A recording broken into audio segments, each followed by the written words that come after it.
Hello students, मैं वंदना तिवारी आपके सामने मेघालय बोर्ड द्वारा कक्षा 10 के लिए हिंदी की प्रस्तावित पुस्तक दीपशिखा भाग 2 के 14वें अध्याय उद्यमी नर, जिसके कवि श्री रामधारी सिंह दिनकर जी हैं, का प्रश्न उत्तर आपके सामने रखने जा रही हूँ। मुझे आशा है मेरे प्रयास से आपको सफलता मिलेगी, और अगर आपको मेरे प्रयास से सफलता मिलती लगती है, महसूस होती है कि सफलता मिलेगी, तो चैनल को लाइक भी कर लीजिए और सब्सक्राइब का बटन भी दबा लीजिए, और हो सके तो ऑल का बटन दबा लीजिए। तो मैं प्रारंभ करती हूँ उद्यमी नर के प्रश्न उत्तर से। इसमें मौखिक में कुछ क्वेश्चन है, कुछ लिखित में क्वेश्चन है। तो आपको मौखिक का पहला क्वेश्चन, प्रकृति के भीतर छिपे खजाने को कौन प्राप्त कर सकता है, इसका उत्तर इस प्रकार होगा कि प्रकृति के भीतर छिपे खजाने को उद्यमी नर अपने परिश्रम और संघर्षों के द्वारा प्राप्त कर सकते हैं। कर्मशील व्यक्ति अपनी भुजाओं के बल से धरती के भीतर के सभी खजानों को प्राप्त करने में सक्षम होते हैं। तो इस तरह पहला नंबर क्वेश्चन समाप्त होता है। और दूसरा नंबर क्वेश्चन है कि मनुष्य किस प्रकार अपने भाग्य का निर्माता बन सकता है। इसका आंसर आप ऐसे लिखेंगे कि परिश्रम के द्वारा ही मनुष्य अपने भाग्य का निर्माता बन सकता है। ब्रह्मा के द्वारा अपने भाग्य में कोई कुछ लिखाकर नहीं लाता। सभी मनुष्य अपने परिश्रम के द्वारा ही अपना सौभाग्य बनाते हैं। अर्थात जो व्यक्ति परिश्रम करता है वह इस धरा पर स्वर्ग का सुख प्राप्त करता है, और जो कर्महीन होता है वह दुखी होकर अपने भाग्य को कोसता रहता है। तो क्वेश्चन नंबर 2 हुआ। अब क्वेश्चन नंबर 3 में यह दिया है कि भाग्यवाद का विरोध में कवि ने क्या तर्क दिया है। तो भाग्यवाद के विरोध में कवि ने जो तर्क दिया है वह उत्तर में ऐसा लिखेंगे कि भाग्यवाद के विरोध में कवि यह तर्क देते हैं कि यदि भाग्य प्रबल होता तो ऊंचे पद वाले व्यक्ति के घर धरती स्वयं अपना रत्न उगल देती और वह भाग्य का नाम देकर उसे उठा लेता। बल्कि इसके विपरीत ऊंचे पद वाले व्यक्ति को उस वैभव को अपने परिश्रम के जल से सींचना पड़ता है, और अपने परिश्रम के जल से सींच कर वह अपने घर में वैभव उपजाता है।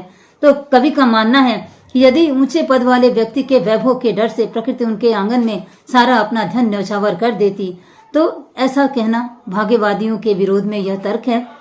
तो आप इस तरह उत्तर लिख लीजिएगा। नंबर 4, प्रकृति को जीतकर अधिकार और सुख पाने का पहला अधिकार किसका है। तो प्रकृति को जीतकर उसका सुख पाने का अधिकार किसको है, ऐसा प्रश्न है। तो इसमें आप उत्तर लिखेंगे, प्रकृति को जीतकर पहला सुख पाने का अधिकारी उस परिश्रमी व्यक्ति को होना चाहिए जिसने अपना पसीना बहाकर संघर्ष कर अपने कठोर परिश्रम से प्रकृति के गर्भ में छिपे खजाने को प्राप्त किया है। किसी भी परिश्रमी व्यक्ति के परिश्रम से प्राप्त फल का अधिकारी वही व्यक्ति होता है जिसने श्रम किया है। किसी निरुद्यमी को किसी का हक का सुख पाने का अधिकार नहीं होता है। जिसने अपना पसीना बहाकर संघर्ष कर कठोर परिश्रम के द्वारा प्रकृति के में छिपे खजाने को प्राप्त करता है, जो व्यक्ति अपने जीवन को परिश्रम ही अपना धर्म जीवन में मानते हैं, वही प्रकृति को जीतकर सुख पाने के अधिकारी होते हैं। तो इस तरह मौखिक का जो क्वेश्चन है वो समाप्त होता है, और हम आते हैं लिखित पर। तो लिखित का पहला प्रश्न है, प्रकृति किस शक्ति से पराजित होती है। इसके उत्तर में आप लिख लीजिए कि प्रकृति परिश्रम की शक्ति से पराजित होती है। जो परिश्रम करता है वह धरा पर स्वर्ग का सुख भोगता है, क्योंकि प्रकृति कभी किसी के भाग्य से डरकर उसके सम्मुख अपना सारा रत्न नहीं उगलती है, बल्कि मनुष्य उद्यम और श्रम जल के द्वारा ही वीर पुरुष अपने दुर्भाग्य को भी सौभाग्य में बदल लेता है। तो परिश्रम के द्वारा ही व्यक्ति प्रकृति के सुख को प्राप्त कर सकता है। प्रश्न नंबर 2 हुआ लिखित का, कवि के अनुसार भाग्य की चर्चा कैसे लोग अधिक किया करते हैं। कवि के अनुसार जो कर्म करना नहीं चाहते हैं और भाग्य के भरोसे बैठकर सुख पाना चाहते हैं, ऐसे ही निरुद्यमी लोग भाग्य की अधिक चर्चा करते हैं। प्रश्न संख्या 3 है कि भाग्यवाद को पाप का आवरण और शस्त्र को शोषण का हथियार क्यों माना गया है।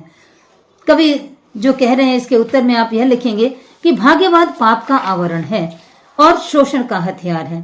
कवि का मानना है कि जो कामचोर होते हैं वे परिश्रम करना नहीं चाहते हैं और भाग्य के भरोसे बैठे रहते हैं, और इसके दूसरी ओर जो परिश्रमी होते हैं वे अपने अधिकारों का दुरुपयोग करते हुए भी दूसरे के हिस्से के सुख को भी अपने हिस्से में छुपा लेते हैं, ले लेते हैं, और भाग्यवाद की आड़ में असहाय और कमजोरों का शोषण भी करने लगते हैं, जिससे समाज में असमानता और सामाजिक विषमता प्रारंभ हो जाती है।